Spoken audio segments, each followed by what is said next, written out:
Hello traders. तो चलिए शुरू करते हैं आज का हमारा मार्केट एनालिसिस वीडियो। देखते हैं निफ्टी और बैंक निफ्टी में हम मंथली एक्सपायरी के दिन 29 ऑफ फेब यहाँ पे कहाँ पे ट्रेड कर सकते हैं और उसके पीछे उसका लॉजिक क्या होगा। सबसे इंपॉर्टेंट क्वेश्चन रहेगा कि क्या इस तरह से और एक फॉल देखने मिलेगा या फिर मार्केट एक साइडवेज जा सकता है मंथली एक्सपायरी के दिन। उसके बारे में यहाँ पे इन डिटेल में डिस्कस करेंगे और एग्जैक्ट लेवल्स भी देखेंगे कहाँ पे हम यहाँ पे ट्रेड रख सकते हैं। ओके, शुरू करेंगे बैंक निफ्टी के साथ। देखिए बैंक निफ्टी में जब ये तो दिन छोड़ दीजिए बेसिकली 28 फेब, लेकिन जो 27 फेब तक जब मार्केट यहाँ पे ट्रेड कर रहा था तो हम थोड़े एग्रेसिव थे कि ये वाला लेवल ब्रेक हो चुका है तो मे भी रिटेस्ट करके मार्केट गिर सकता है। उस केस में हमने पुट भी बाई किया था, एक ठीक ठाक प्रॉफिट मिला था, लेकिन एक एक्सपेक्टेशन था कि मार्केट अच्छी तरह से गिरे जब ये लेवल निकल जाए, लेकिन मार्केट उसी लेवल का सपोर्ट लेते हुए फिर से यहाँ पे बाइंग की तरफ चला गया था।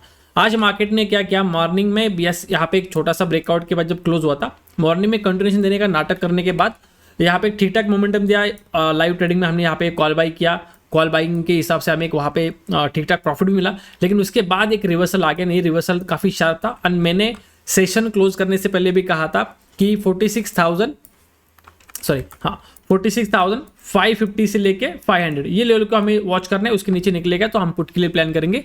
बहुत शार्प मोमेंटम आया, इतना शार्प मोमेंट एक्सपेक्टेड नहीं था एंड मे बी यही एक रीज़न था कि कोई अगर एक्सपेक्ट नहीं करते तभी मार्केट मोमेंटम कर देता है, राइट। तो बहुत यहाँ पे फॉल आया। उसके बाद देखिए ये किसने कैप्चर किया पता नहीं, लेकिन एटलीस्ट ये तो कंफर्म हो गया कि 550 के नीचे सेलिंग का व्यू था। तो जो लोग यहाँ पे रनिंग में एंट्री लिए उनको मोमेंटम मिल गया, लेकिन जिन्होंने नहीं लिया उनके लिए मैंने टेलीग्राम के ऊपर कहा था कि अभी ये और नीचे जाएगा, आपको थोड़ा वेट करना है, फिर मार्केट जब फ्यूचर्स लेवल क्रॉस करेगा आपको देखना है। फिर फ्यूचर्स लेवल क्रॉस करने के बाद अगेन 150 पॉइंट्स का यहाँ पे आराम से मोमेंटम आया था रफली इन ऑप्शंस में, जो मैं ऑप्शन जो फॉलो करता हूँ, एंड स्पॉट में ऑलमोस्ट मेरे ख्याल से 200 पॉइंट्स के आसपास यहाँ पे फॉल है, राइट। फिर रिट्रेसमेंट, फिर मार्केट ने यहाँ पे अभी नेगेटिव क्लोज कर दिया है। तो इंपॉर्टेंट क्वेश्चन ये है कि क्या मार्केट कल भी यहाँ पे फॉल करेगा। देखिए टेक्निकली फॉल आना चाहिए कल भी कंटिन्यूशन में, और एटलीस्ट यहाँ पे 45,500 का जो लेवल है इसको भी मार्केट टेस्ट करते हुए देखना चाहिए। एंड अगर शार्प सेलिंग आती है तो मे बी हमें 45,000 का लेवल भी देखने मिले, लेकिन हम इतना 45,000 लेवल का प्लान शुरू में नहीं करेंगे। हम प्लानिंग करेंगे जो एक अचीवेबल टारगेट होगा 45,500। बस कल का मार्केट का ओपनिंग देखना है कि मार्केट खुलता कहाँ पे। अगर मार्केट वापस 46,000 इस जोन के आसपास कहीं पे खुलता है एंड फिर से डाउन साइड निकलता है, डेफिनेटली यहाँ पे हम 100 to 100 पॉइंट्स तो मिनिमम देख सकते हैं। उसके बाद अगर प्राइक्शन बनाता है तो 45,500 could be the basic target जो जहाँ तक हम मार्केट को ट्रेलिंग बेसिस पे देख सकते हैं। ओके, दूसरा, अगर मार्केट गैप डाउन खोलेगा उस केस में भी हमारा पॉइंट ऑफ व्यू सेलिंग की तरफ ही होगा, क्योंकि अगर इतना बड़ा सेल ऑफ आया है, बहुत सारे स्टॉक्स भी नीचे गिरे होंगे क्योंकि निफ्टी भी गिरा है, तो कल हो सकता है कि जो लोग थोड़े होल्डिंग करके बैठे वो निकल जाए, उसकी वजह से मार्केट गैप डाउन खुले। लेकिन नॉर्मली बहुत टाइम से मार्केट अपर साइड ही जा रहा है, तो डेफिनेटली अब ये वापस जो सेलिंग आई है और एक अच्छा खासा एम पैटर्न बना के मार्केट निकला है, टॉप पे एम पैटर्न बनना is quite good thing for a selling perspective. तो मार्केट गिरने के चांसेस यहाँ पे ज़्यादा है। बस हमें देखना है कि अगर गैप डाउन खुलता है तो क्या हमें यहाँ पे प्राइस एक्शन कंटिन्यूशन की तरफ मिलता है। तो आप 3 मिनट्स का चार्ट, 5 मिनट्स का चार्ट को ऑब्जर्व कीजिए। कल अगर आपको इस तरह से प्राइस एक्शन बनते हुए दिखती है 3 मिनट या 5 मिनट के ऊपर, 1 मिनट का थोड़ा नॉइज ज़्यादा होता है तो आपकी एक्यूरेसी कम होगी, इसलिए 3 मिनट 5 मिनट देखिए, वहाँ पे अगर प्राइस एक्शन बनता है डेफिनेटली हम सेलिंग की तरफ यहाँ पे फिर से व्यू रख सकते हैं। बाइंग कब करनी है, देखिए बाइंग के लिए अगर मार्केट फ्लैट खुल के या फिर गैप अप खुल के 280 के ऊपर निकलता है उस केस में बाइंग हो सकती है, लेकिन बाइंग हमें ज़्यादा एग्रेसिव नहीं करना, क्योंकि बाइंग के लिए 46,500 टारगेट हो सकता है, लेकिन वहाँ तक भी कितनी प्रेशर से जाएगा। यहाँ पे क्वांटिटी आपको हाफ रखनी है या फिर उससे भी कम रखनी है, क्योंकि मोमेंटम यहाँ पे अपर साइड आएगा भी तो स्ट्रॉन्ग आएगा कि उसकी आइडिया नहीं, क्योंकि मार्केट अगर गैप अप खुलता है या फिर यहाँ पे ट्रेड करता है तो साइडवेज जाने के चांसेस ज़्यादा है as compare to upper side trending. Upper side trending कब आएगा, जब मार्केट इस जोन को फिर से निकालेगा। तो अगर वहाँ तक आता है मे बी 2 बजे 3 बजे, तब मतलब 12 बजे के बाद, तो मे बी प्लान कर सकते हैं। लेकिन मॉर्निंग का first momentum may be capture मतलब वो डाउट रहेगा कि वो शॉर्ट कवरिंग रैली जो हम बोलते हैं नॉर्मली, वो आने के चांसेस तो फिलहाल तो कम दिख रहे।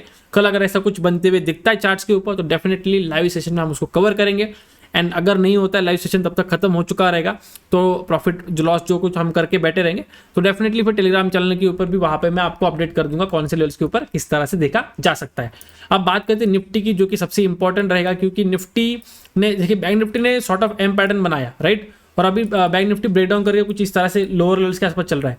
लेकिन निफ्टी अगर आप देखते हो, निफ्टी ने अब तक ये एम पैटर्न ब्रेक नहीं किया अपना, जो बड़ा वाला एम पैटर्न बना के रखा है। सेकंड, अगर इसका 1 डे के चार्ट्स के ऊपर जाते हो तो डेफिनेटली हमने देखा था कि सेशंस के वक्त कि यहाँ पे एक वेज पैटर्न भी ये बेसिकली चल रहा है, मतलब स्मॉलर टाइम फ्रेम्स के ऊपर देखा था, बट बेसिकली यहाँ पे एक इंपॉर्टेंट ट्रेंड लाइन है।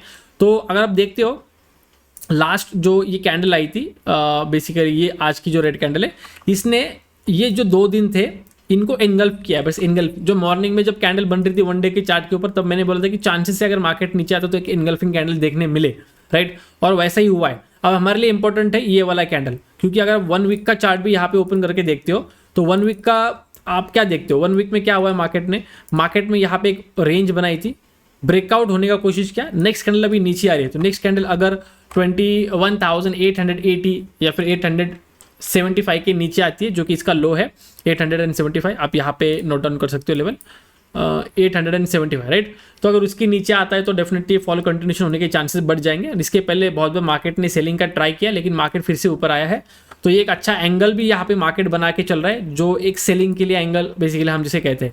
तो डेफिनेटली मार्केट इसका फायदा उठाने का कोशिश कर सकता है इस बार। तो हमें निफ्टी में सेलिंग एक्सपेक्टेड रहेगी, लेकिन हमें देखना है कि मार्केट किस तरह ट्रेड करता है। ये वो 1 डे की ट्रेंड लाइन है जो हमने ड्रॉ की है, एंड ये वाला जो लेवल है 21,880 या फिर आप बोलो 75, ओके रफली। तो हमें चाहिए मार्केट इस जोन के आसपास आए, इधर थोड़ा सा बाउंस करके गिर जाए, या फिर मॉर्निंग में ही ब्रेकडाउन दे दे, फिर रिटेस्ट करके वापस फिर डाउन साइड की तरफ निकले। तो ये दोनों पॉसिबिलिटीज में निफ्टी में डाउन साइड का ट्रेड काफी इजीली यहाँ पे पॉसिबल हो सकता है।